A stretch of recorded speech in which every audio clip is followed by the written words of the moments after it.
du mystère.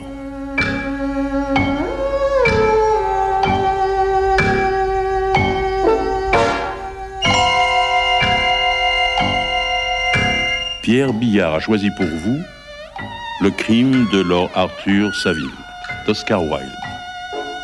Adaptation de Janine Rey-Lambert. Avec Rosie Vart, Michel Bouquet, Jean Ozen, André Rebaz, Anne Capril, Charlotte Glazis, Martine Ferrière, Gaëtan Jor, Raymond Pellissier, Laurence Weber, Marcel Lestan et Lucienne Givry.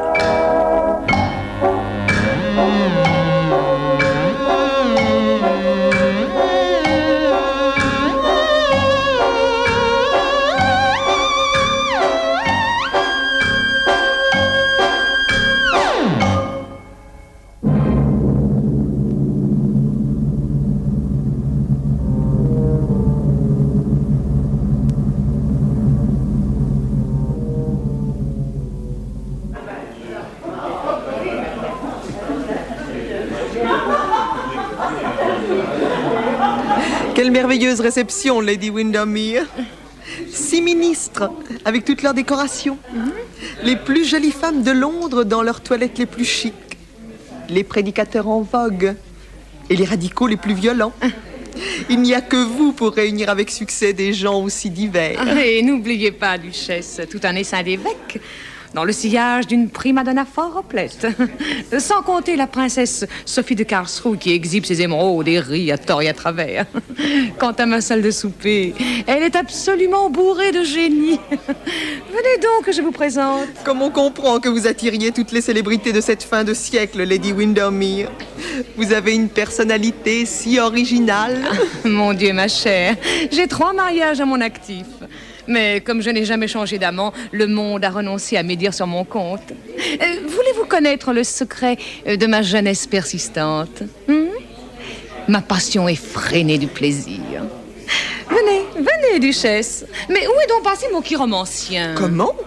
Vous avez ici ce soir un de ces hommes qui... Oh, figurez-vous que je ne saurais vivre sans lui désormais. Il vient examiner ma main 2 fois par semaine. Cependant, invité à une soirée, un manucure, en somme. Oh, mais non! Un chiromancien, Duchesse. Il interprète les lignes de la main et vous dit la bonne aventure. La mauvaise aussi, à l'occasion. Vous n'avez pas rencontré Mr. Podgers, Lord Arthur? Je le cherche. Je ne le connais pas, Lady Windermere. Vous ne connaissez pas mon chiromancien? Venez, je vais vous présenter. Si vous voyez ma montagne de la lune, Duchesse. Et quant à ma ligne de cœur... J'adore que Mr. Podgers soit indiscret à propos de la ligne de cœur des gens. Figurez-vous qu'il a dit tout à l'heure à Sir Thomas qu'il serait en danger de naufrage lors de son prochain voyage. Et qu'il avait en aversion les chats et les radicaux. Quant à Monsieur de Koloff, l'ambassadeur de Russie, lui-même, il a refusé obstinément de se déganter. Votre Mr. Podgers a-t-il révélé l'avenir de Lady Fermor? Plutôt son passé, la pauvre. Il lui a déclaré à haute voix devant tout le monde qu'elle n'aimait en aucune façon la musique, mais énormément les musiciens. Ah, voilà mon homme de main. Mr. Podgers, venez donc par ici. Lord Arthur Savile meurt d'envie de se faire déchiffrer sa main. Très volontiers. Oh, vous ne prétendez pas nous apprendre que ce beau jeune homme est fiancé à Sybil Merton, l'une des plus jolies jeunes filles de Londres. La nouvelle a paru dans le Morning Post il y a un mois. Montrez-moi votre main droite, je vous prie, Lord Arthur. La droite? La voilà. Bien ouverte. C'est cela. Oh. Mais qu'avez-vous, Mr. Podgers? Vous ne dites rien. J'attends, Mr. Podgers. Mais nous attendons tous. Et avec quelle impatience. Votre main gauche, s'il vous plaît. C'est un examen tout à fait sérieux. Voyez la tête que fait votre chiromancien. Il a l'air en transe. Moi, ça m'impressionne. Chut. Eh bien, Mr. Podgers? C'est assurément la main d'un jeune homme charmant. Bien entendu. Mais il nous faut des détails. Que va-t-il arriver à Lord Arthur? Eh bien, prochainement, Lord Arthur va faire un voyage. Mais naturellement, son voyage de noces. Et puis? Il perdra un parent. Oh, un parent éloigné, rien de plus. Oh, à notre époque, nul ne se soucie plus des parents éloignés. Ils sont passés de mode. Je suis abominablement déçue, Podgers. Vous n'êtes pas drôle du tout. Si nous allions souper, mes amis, venez donc.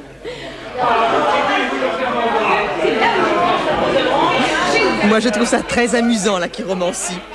Connaître son avenir et savoir ainsi ce qu'il ne faut pas faire. Vous savez, on le fait quand même. Mais c'est si agréable d'être prévenu. Où donc est mon éventail en écaille? Oh, merci, Sir Thomas. 1000 fois merci. Mr. Podgers. Vous venez, mon cher Lord Arthur? Mr. Podgers, un instant, je vous prie. C'est que Lady Windermere nous a prié de la suivre. Cela importe peu pour le moment. Mr. Podgers, j'ai mené jusqu'ici la vie raffinée et luxueuse d'un jeune homme qui possède naissance et fortune, une vie très insouciante. Et voilà que je viens de prendre conscience du mystère terrible du destin, de la signification effarante de la fatalité. Cela à cause de votre réaction devant ma main. Cette main, la voici à nouveau, Mr. Podgers. Dites-moi ce que vous y voyez. Je vous ai dit tout ce Il me faut que la vérité, je veux la connaître. Je ne suis pas un enfant. Mais, milord, qu'est-ce qui vous permet de supposer que j'ai vu dans votre main plus de choses que je ne vous en ai dit? J'insiste, votre prix sera le mien. Un chèque de 100 livres, non? Un chèque de 100 livres? Faites vite. Cela prendra un certain temps, Lord Arthur. Nous ferions mieux de nous asseoir. Attendez, je prends ma petite loupe dans mon veston. Il est nécessaire que je l'essuie avec mon mouchoir, sans cela... Mais dépêchez-vous donc, monsieur. Eh bien, puisque vous êtes si pressé de savoir, allons, je suis à votre disposition. Votre main... Pardon, c'est bien ça. C'est bien ça. Lord Arthur Saville, vous commettrez un crime. Quoi? Qu'est-ce que vous dites? Moi, un assassin? Le signe rouge du meurtre est dans votre main, milord. Aucun doute. Mais ce n'est pas possible. Ce n'est pas possible.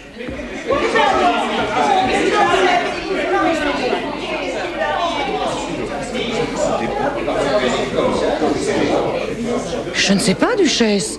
Je ne sais pas du tout. Mais il est parti tout à l'heure. Oui, quelqu'un a vu Lord Arthur sortir de la maison comme un fou, et sans même avoir soupé. Et sans prendre congé, c'est insensé.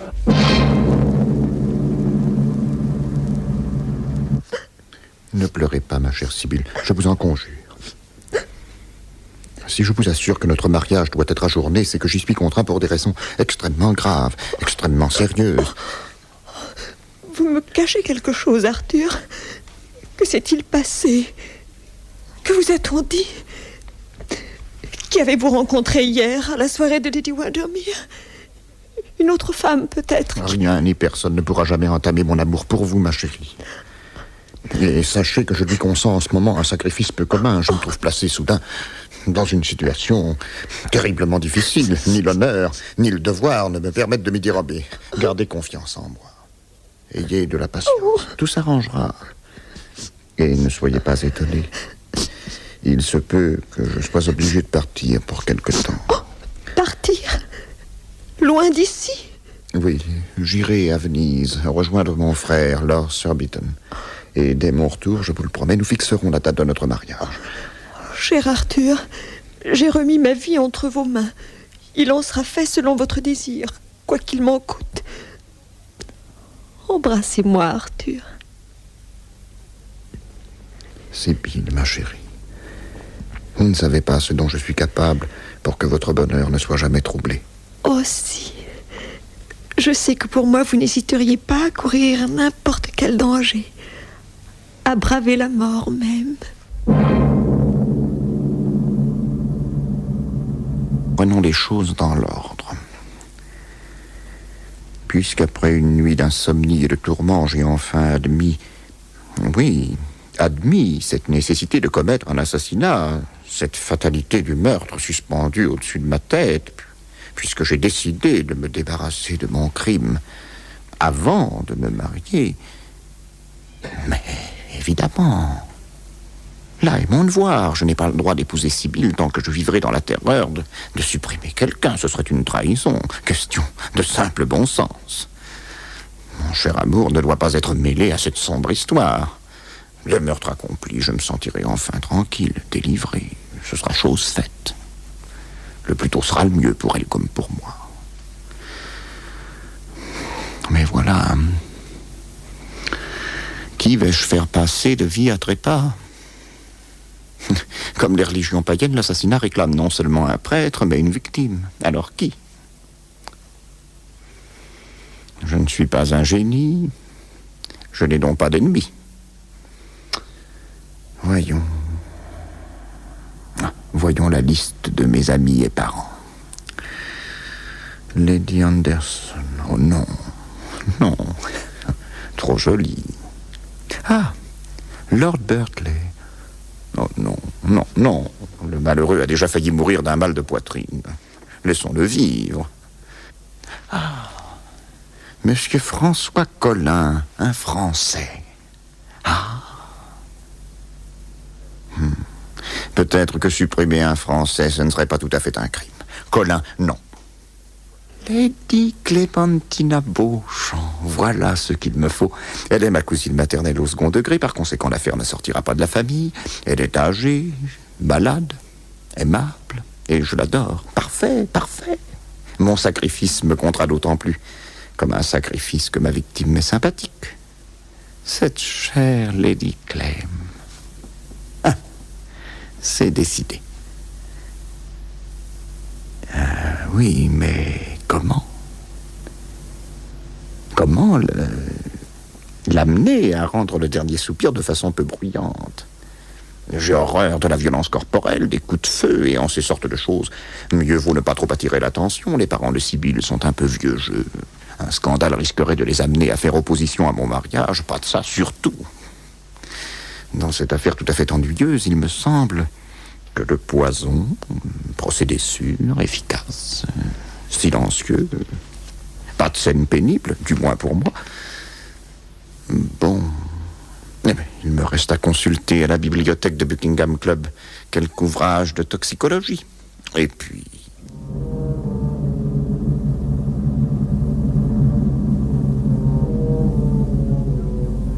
Lord Arthur Saville, je suis heureux de recevoir votre visite en mon officine. Bonjour, Mr. Purcell. J'aurais besoin... J'ai la joie, vous le savez, de voir ma pharmacie fréquentée par toute l'aristocratie londonienne, que je me fais un devoir de servir personnellement. Mais vous m'accordez rarement l'honneur d'en appeler à ma modeste science. En effet, Mr. Purcell. Donnez-moi donc, je vous prie, un peu d'aconitine. De l'aconitine? Sous forme d'une capsule de gélatine, naturellement. C'est que c'est un poison, et le poison, c'est l'affaire du médecin. Nous ne pouvons délivrer d'aconitine sans l'ordonnance, et dans ce cas... Une ordonnance? Pour mon chien? Ah, bien, c'est pour... Mon gros dog norvégien, dont je suis obligé de me défaire, la pauvre bête. Figurez-vous que se manifestent chez lui les premiers symptômes de la rage. Oh, par exemple, cela peut être très dangereux. Il a déjà mordu 2 fois mon cocher au mollet. Malgré ma répugnance à supprimer ce pitoyable animal, je ne puis... Parfaitement, milord. Étant donné ces circonstances, je vais vous servir. Sous forme d'une capsule de gélatine. L'effet est extrêmement rapide, je crois. Quasi instantané. Parfait. Et indolore. Strictement indolore. Ce n'est pas désagréable au goût, n'est-ce pas? Vous soyez tranquille. Votre malheureux chien ne souffrira pas et n'aura même pas mal au cœur. Mes compliments, milord. Vous possédez de solides connaissances en toxicologie. Mon Dieu, Mr. Purcell, juste ce qui est nécessaire dans la vie d'un honnête homme. Je vous dois... Oui, vraiment, votre visite me cause un immense plaisir, monsieur le mauvais sujet, qui est resté si longtemps sans venir me voir. Ce que je ne m'appartiens pas un instant, chère Lady Clémentine. Je gage que vous passez votre temps à vous promener en compagnie de Miss Sibylle Merton et à roucouler avec elle. Voilà la raison pour laquelle vous me délaissez, moi, pauvre rhumatisante, avec mon tour de faux cheveux et mon mauvais caractère. Ma chère Lady Clem, jamais... Ces maudits rhumatismes. Vous savez que les médecins ne servent à rien, si ce n'est à vous tirer des honoraires. Enfin, le croiriez-vous? Ils ne sont même pas capables de guérir mes aigreurs. Précisément. Mais... Je vous ai apporté un remède. Une merveille, inventée par un Américain. Oh! Oh, je n'aime guère les inventions d'outre-Atlantique. Les derniers romans américains que j'ai lus étaient absolument vides de sens. Vous conviendrez que cela est sans aucun rapport, Lady Clem. On ne saurait assimiler un roman, même mauvais, à un médicament. Mais... Ce remède est parfait. On m'en a dit le plus grand bien. Ne manquez pas de l'essayer. Tenez, permettez-moi. Oh, dans tous les cas, présenter ainsi dans cette ravissante bonbonnière d'argent, c'est très engageant. Vous m'en faites cadeau? Vraiment? Oh, vous avez toutes les délicatesses, Arthur. Voyons ce remède miraculeux.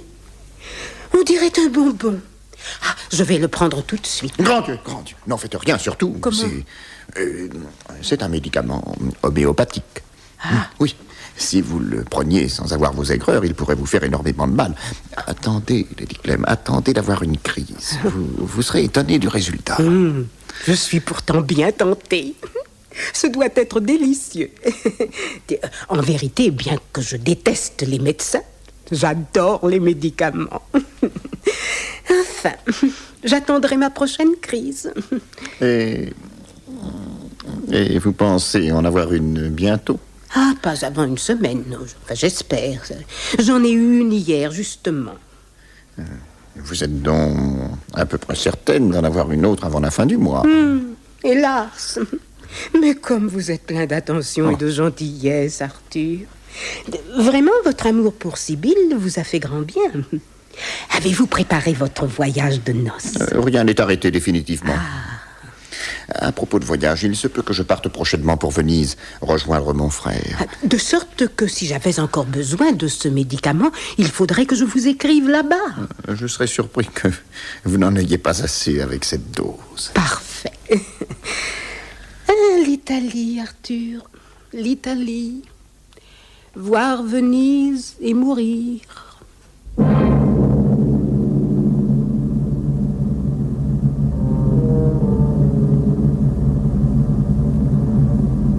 Vous pensez, Mr. Mansfield, que j'ai quitté Venise aussitôt que j'ai reçu la nouvelle? Le télégramme m'a bouleversé. Bouleversement bien légitime. Lady Clémentina est morte si subitement. Si je vous ai demandé aujourd'hui, moi son avoué, de me rejoindre en sa maison avec Miss Sibylle, c'est qu'en vertu des dispositions testamentaires de votre cousine, nous avons à prendre ensemble certaines décisions. Mr. Mansfield, vous savez que Lord Arthur et moi, nous avons enfin fixé la date de notre mariage au 7 juin. Combien vous avez raison de ne pas le retarder davantage. Il faut profiter du temps qui passe quand on est jeune. Voyez comme nous sommes peu de choses sur cette terre. La veille de sa mort, Lady Clémentina avait, paraît-il, dîné chez la duchesse, où elle avait charmé tout le monde par son esprit. Cependant, elle était rentrée chez elle de bonne heure. Elle se plaignait de ses aigreurs. Et le lendemain matin, on l'a trouvée morte dans son lit. Vraiment, la vie est chose bien précaire. Sait-on si elle a souffert? Apparemment non, d'après le médecin. Mr. Mansfield, j'ai déjà commencé à vider des tiroirs, à trier des paquets de vieilles lettres. Vous pouvez poursuivre, Miss Sibylle, et brûler dans la cheminée de la bibliothèque ce qui ne mérite pas d'être conservé. Cela ne m'empêche nullement de suivre votre conversation. Je vous disais donc tout à l'heure, Lord Arthur, que votre regrettée cousine vous laisse sa petite maison de Curzon Street, tous ses meubles, ses effets personnels et ses tableaux, à l'exception de sa collection de miniatures qui revient à sa sœur, et de son collier d'améthyste qu'elle donne à votre fiancé. Ces biens ne représentent pas une immense valeur. Je suis extrêmement touché de l'amabilité avec laquelle Lady Clémentine s'est souvenue de moi. Oh, que c'est joli! Oh, j'ai fait une découverte! Voyez, Arthur! Votre fiancé vous appelle, je crois. Hein? Pardon. Oui, ma chérie, qu'y a-t-il? Oh, voyez la ravissante petite bonbonnière en argent que je viens de trouver. Mon Dieu! Oh, ravissante, en effet, et très curieuse. Hollandaise, si je ne m'abuse. Oh, je vous en prie, donnez-la-moi, Arthur. Je suis certaine que les améthystes ne m'iront pas avant que j'ai dépassé 80 ans. Ce sera une compensation. Mais bien entendu, prenez-la. C'est moi-même qui l'ai offerte à cette pauvre Lady Clem. Oh, merci, Arthur. Je garde aussi le bonbon. Le bonbon? Je n'imaginais pas du tout Lady Clémentine friande de sucreries, elle si intellectuelle. Le bonbon, Sibylle? Mais de quoi voulez-vous parler? constaté comme moi, il y en a un dans la boîte, tout seul. Il est un peu poussiéreux. Sans cela, je l'aurais déjà mangé. Sibylle de grâce, donnez-moi cela. Mais qu'avez-vous? Vous êtes tout pâle. Ma bonbonnière, Arthur. Où court-il? Dans la bibliothèque. Je crois qu'il jette au feu le malheureux bonbon. Que d'histoire pour si peu de choses. Dites-moi, Mr. Mansfield, pour le collier d'améthyste qui sera la coquetterie de mes vieux jours, il faudrait... Oui, oui, au feu, la capsule d'aconitine au feu. Ainsi, Lady Clémentine est morte de mort naturelle. Et je ne suis pas un assassin. Et tout est à recommencer.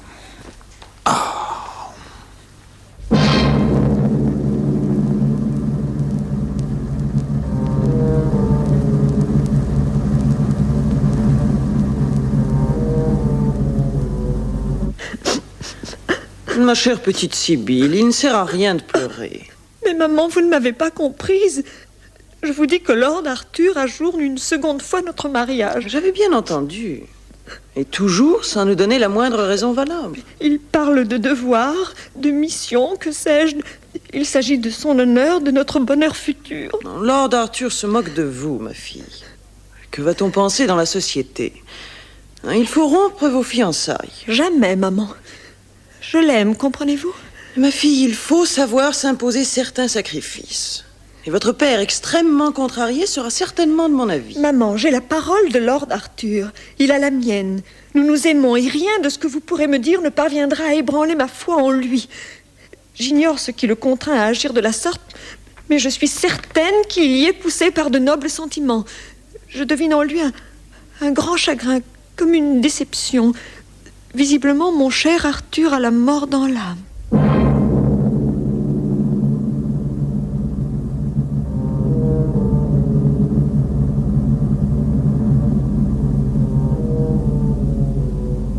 Si je n'étais pas doté d'un solide bon sens, d'un esprit bien équilibré, il y a de quoi devenir fou.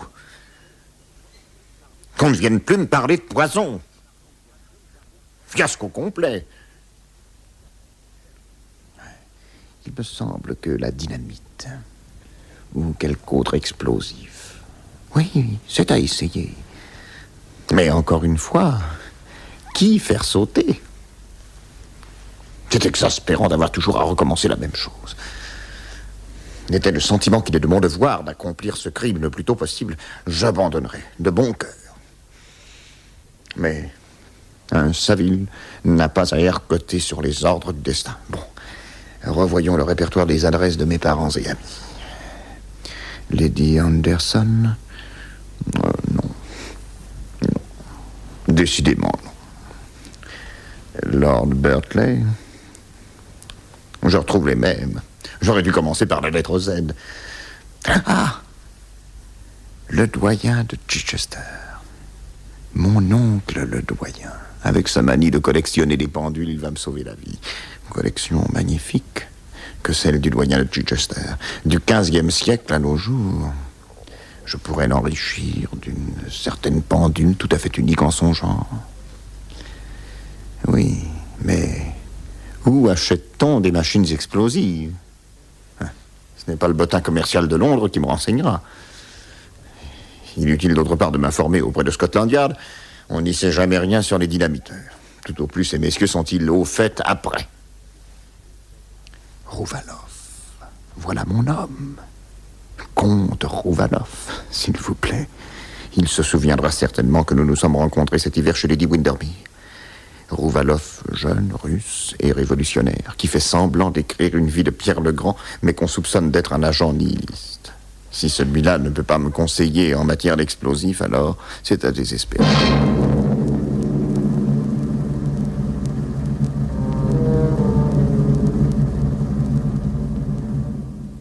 Herr Finkelkopf, le comte Rouvaloff m'a donné pour vous un mot d'introduction que voici. Charmé, milord, de faire votre connaissance. Et moi, de faire celle d'un célèbre conspirateur. Vous permettez, chez l'île Pillet de Rouvaloff.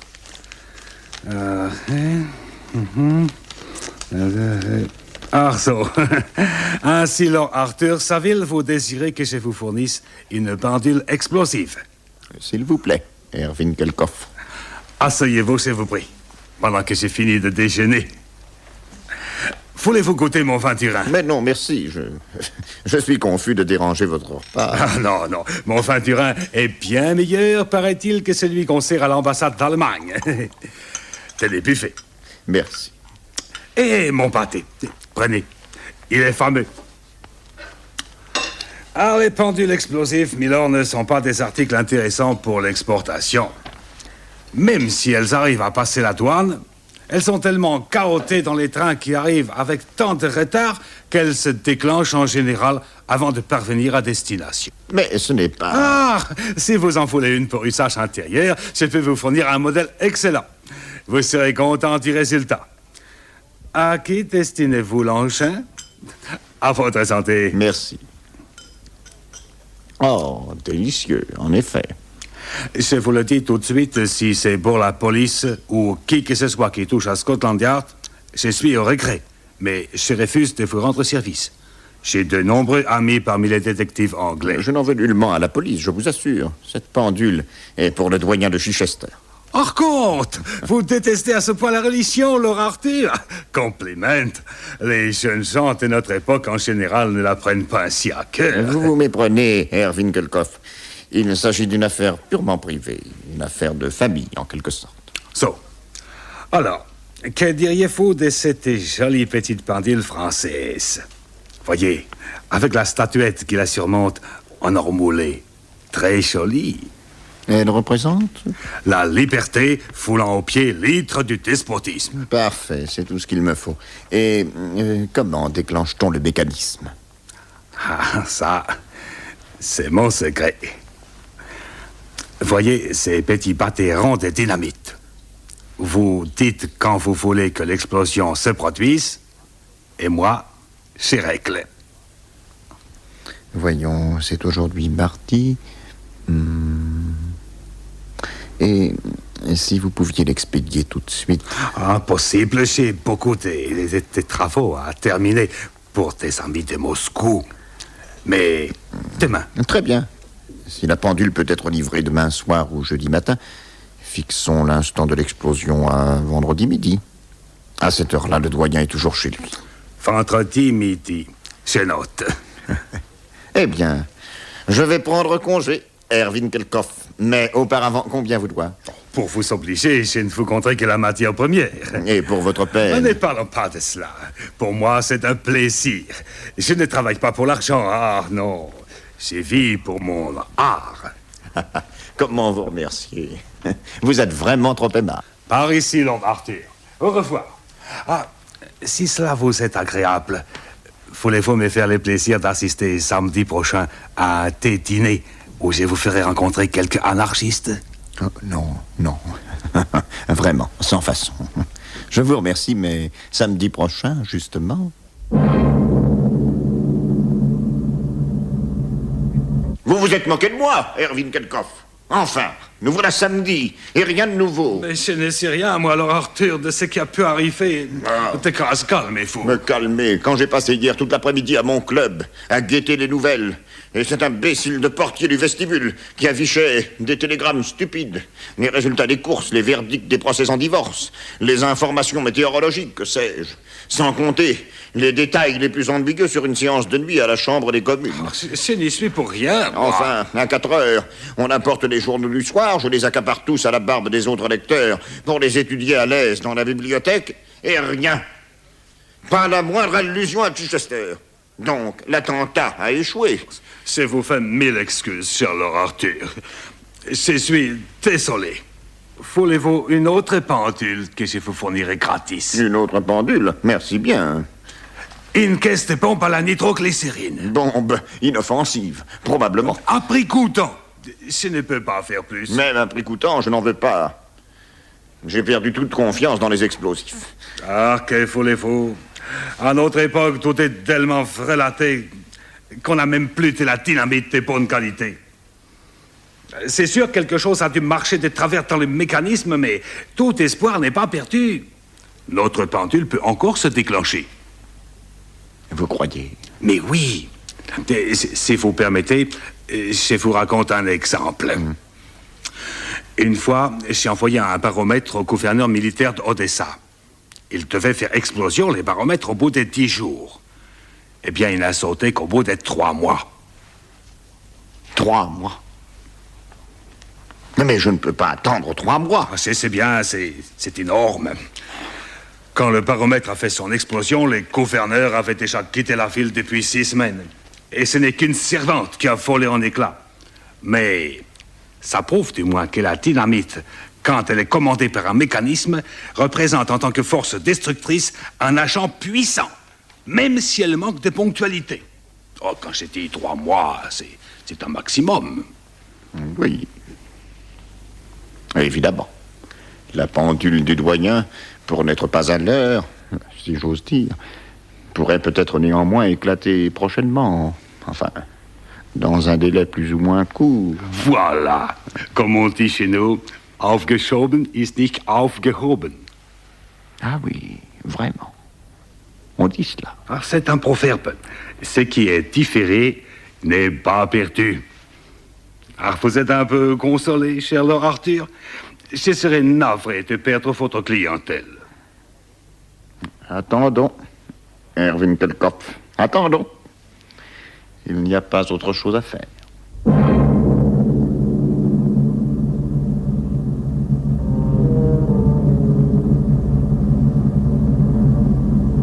C'est vous, Arthur? Entrez-nous un instant dans mon boudoir. Avec plaisir, mère. Vous paraissez bien joyeuse. Oh, mais oui, c'est que je viens de recevoir une lettre du doyenné de Chichester. De Chichester? Et ça vous fait rire? Votre cousine Jeanne écrit des lettres charmantes. Il faut absolument que vous vous divertissiez à lire celle-ci. Tenez, Jeanne y relate une certaine histoire de pendule. Oh, tenez. Ma bien chère tante, je vous remercie vivement de la flanelle. Ah non, plus loin. Comme papa l'a dit souvent dans ses sermons, nous vivons à une époque où la foi se perd. Non, encore plus loin. Nous nous sommes bien amusés d'une pendule qu'un admirateur inconnu... Comment? Un admirateur inconnu a envoyé à papa de Londres jeudi dernier. L'expéditeur avait certainement lu son sermon « La licence est-elle la liberté ?» car le sujet de cette pendule représente une statuette de femme portant précisément le bonnet de la liberté. Papa a installé le cadeau sur la cheminée de la bibliothèque. Nous nous y tenions tous vendredi quand, au moment où la pendule a sonné midi... Ah, n'en perdez pas un mot, Arthur. C'est là que l'histoire devient comique. Vous trouvez, mère?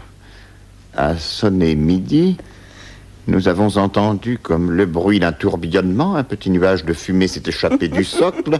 La déesse de la liberté s'en est détachée et s'est cassé le nez en tombant sur le garde-feu.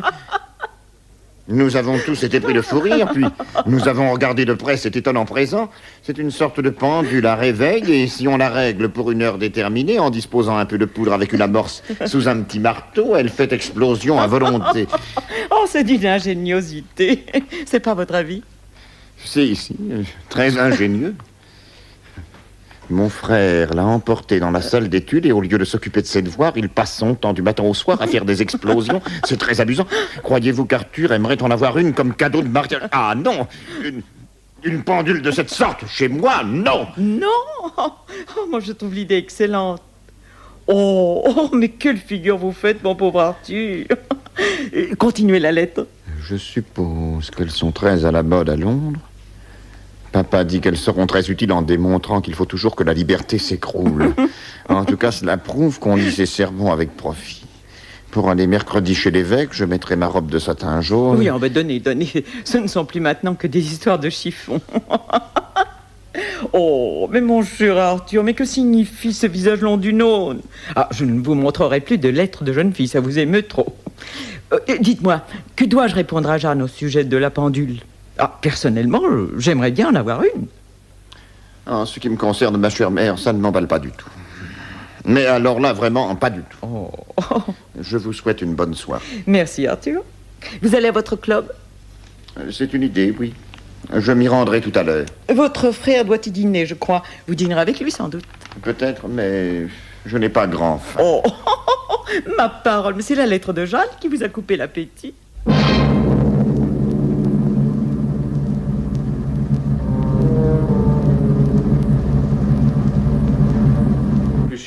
Mais non. Le fondement qui convient au mariage est un malentendu mutuel. Vous êtes cynique, mon cher. Pas du tout. J'ai simplement de l'expérience. Bon, cela revient à peu près au même. Oh, je me donnerais pour un café comme celui-là, excellent. 3 sucres seulement pour moi, merci. Arthur, votre café va refroidir. Oh, pardon. Naturellement, avec les femmes intelligentes, les hommes font la conversation et avec les sottes, l'amour. Faut bien faire quelque chose, n'est-ce pas? Arthur, vous êtes insupportable. De tout le dîner, il n'y a pas eu moyen de vous dérider. Pardonnez-moi, mon frère. Si j'avais su que vous aviez invité des amis, je me serais abstenu de venir. Leur plaisanterie ne m'amuse guère. Moi, je trouve ces garçons charmants et vous détestables. Tenez, le portier vous apporte une lettre, je crois. Alors, Arthur Saville, pour vous, il n'y a pas de réponse. Tenez, merci. Lord Arthur reçoit des billets doux. Je vous laisse à vos secrets, cher Arthur. Comment? Une lettre de Winkelkopf. Que me veut ce conspirateur d'opérette? Je vous prie de venir me voir demain soir. Je vous proposerai la toute dernière invention qui m'arrive de Genève à l'instant. Un parapluie explosif qui éclate dès qu'on l'ouvre. Au diable, Winkelkopf et son parapluie. Si je l'envoyais à Chichester, le destin serait capable, pour contrecarrer mes visées, de faire qu'il ne pleuve plus sur l'Angleterre pendant 6 mois. Mais ce billet va me servir. Messieurs, pardonnez-moi, je vais être obligé de vous quitter sans tarder. Le jeune Lord Arthur repousse la date de son mariage et abandonne les amis pour courir à quelques mystérieux rendez-vous.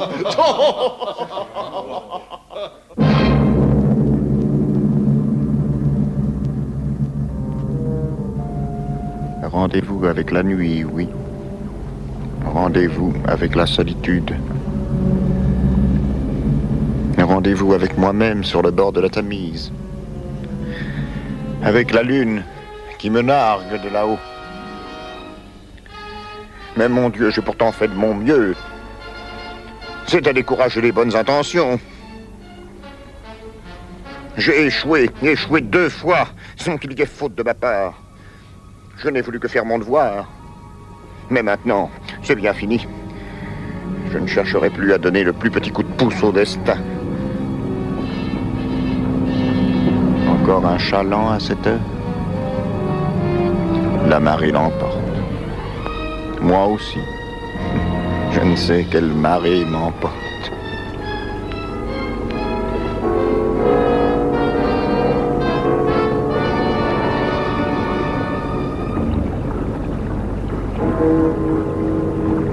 Minuit à la tour de Westminster. Les Français disent minuit, l'heure du crime. L'heure du crime. Elle ne sonne pas quand on veut.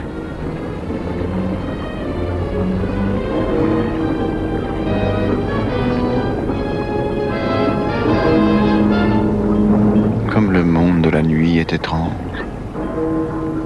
De l'autre côté du fleuve, les maisons paraissent irréelles.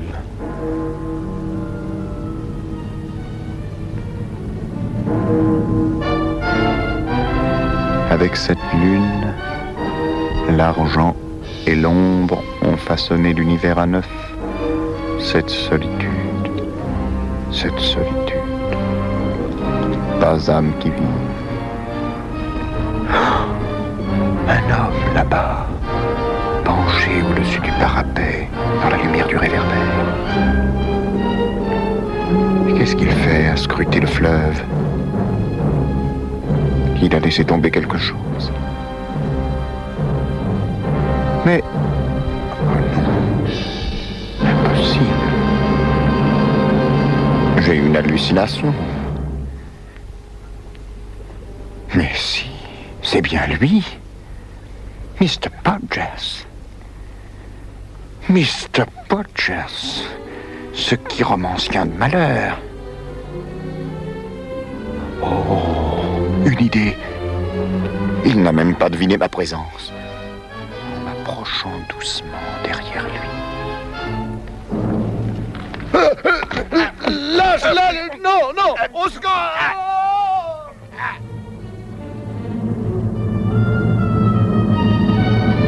Ça y est.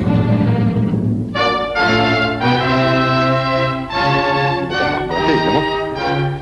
Il ne va pas remonter. Je suis sûr qu'il ne sait pas nager. Il ne faut pas qu'il sache nager. Je ne supporterai pas un nouvel échec. C'est affreux. Mr. Podgers. Non. Non, ce n'est qu'un reflet de lune, un mirage. Son chapeau. Son haut de forme dans un tourbillon. Il s'enfonce. Plus de traces. Ah, Sibylle. Sibylle, mon amour. Si vous saviez.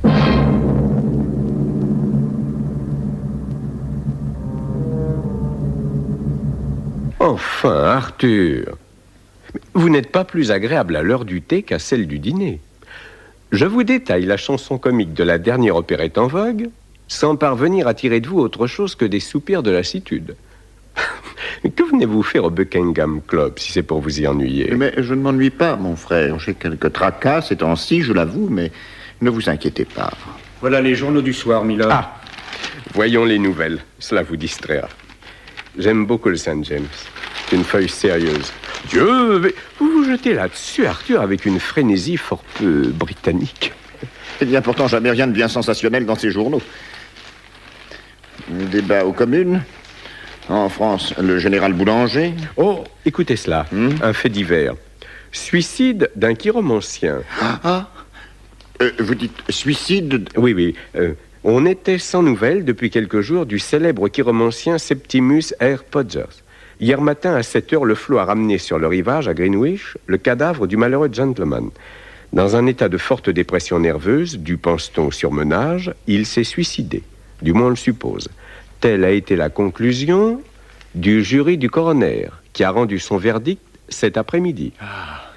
Le coroner a conclu un suicide. Oui. Mr. Podgers venait d'achever un ouvrage important sur la main humaine qui serait publié prochainement. Le défunt était âgé de 65 ans et ne laisse aucune famille.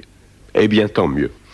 Si je ne m'abuse, il y a quelques semaines, on pouvait rencontrer ce personnage chez Lady Windermere. Oui, avec un peu de chance. On pouvait. Du thé, Arthur? Volontiers. Lord Surbiton, mon frère. Sibylle va bientôt pouvoir commander le gâteau de notre mariage, vous savez. Oui? Oh, excellente nouvelle. Mais que ne le disiez-vous plus tôt?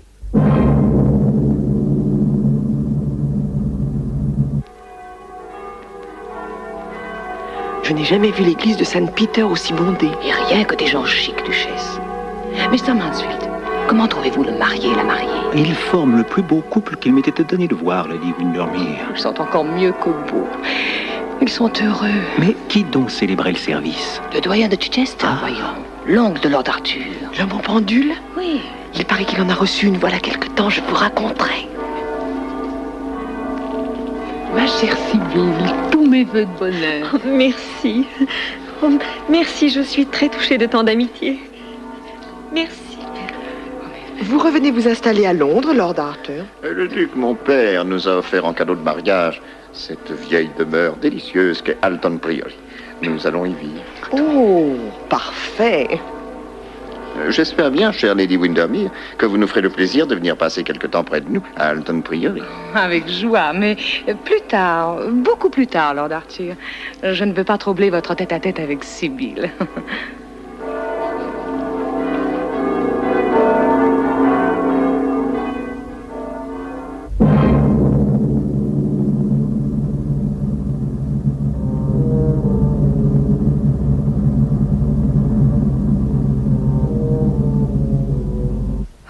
Quelle quiétude chez vous, ma chère Sibylle. J'adore votre vieille maison. Et l'on sent tellement que le bonheur s'y abrite. Vous êtes très heureuse, n'est-ce pas? Oh, infiniment, Lady Windermere. Pour Arthur et moi, voyez-vous, la poésie n'a point cédé le pas à la réalité. Nous continuons à nous sentir enthousiastes et jeunes. Cela tient du miracle. Oh, je resterai ainsi des heures entières sous les tilleuls de votre jardin, à regarder votre petit garçon et votre petite fille jouer dans l'allée des rosiers. Que nous voilà loin de vos célèbres réunions mondaines. Oui, oh, elle me fatigue à la longue. Les gens me fatiguent dès que je les connais un peu. Le monde est décevant, Sibylle. Les êtres sont ternes bien souvent. Et ils se conduisent sans aucun tact dès qu'on se montre un peu gentil avec eux. Vous vous souvenez de cet affreux Mr. Podgers? Le chiromancien? Oui. Parfaitement. Oh, c'était un abominable imposteur. Je lui ai pardonné quand il a tenté de m'emprunter de l'argent, mais je l'ai bel et bien remis à sa place quand il s'est permis de me faire des déclarations d'amour. Oh, c'est bien simple, il m'a fait prendre en horreur la chiromancie. Oh, si mon mari vous entendait, il n'admet pas qu'on plaisante sur ce sujet. Vous n'allez pas me dire qu'il y croit? Mais si, et très sérieusement. Demandez-le lui, le voilà avec les enfants. Arthur, mon chéri. Oui, me voici. Nous parlions chiromancie. Et je disais à Lady Windermere que vous prenez cette science très au sérieux. Vraiment? Mais certainement, j'y crois. C'est que je lui dois le bonheur de toute mon existence. Mon Dieu, que ne faut-il pas entendre? Je n'ai de ma vie entendu pareille bêtise, permettez-moi de vous le dire. Vous y croyez? Oh. Et pourtant, vous avez connu chez moi cet abominable Mr. Podgers, un joli farceur. Que prétendez-vous dire par là, Lady Windermere? Mais oui, c'était un fiefé imposteur, capable de raconter n'importe quelle histoire pour faire son petit effet, d'inventer des prédictions selon les caprices de son imagination. Et il en avait, croyez-moi. Vraiment? Vous êtes certaine? Absolument. Mais vous voilà bien déçu, cher Lord Arthur. Oh, Sibylle, voyez la mine de votre mari quand on lui enlève ses illusions. Oh, c'est vrai, mon chéri. Ne croirait-on pas que la foudre vient de tomber à vos pieds? Quelle tête vous faites? Une tête de condamné. En tout cas, si Podgers a été un imposteur, il l'a bien payé.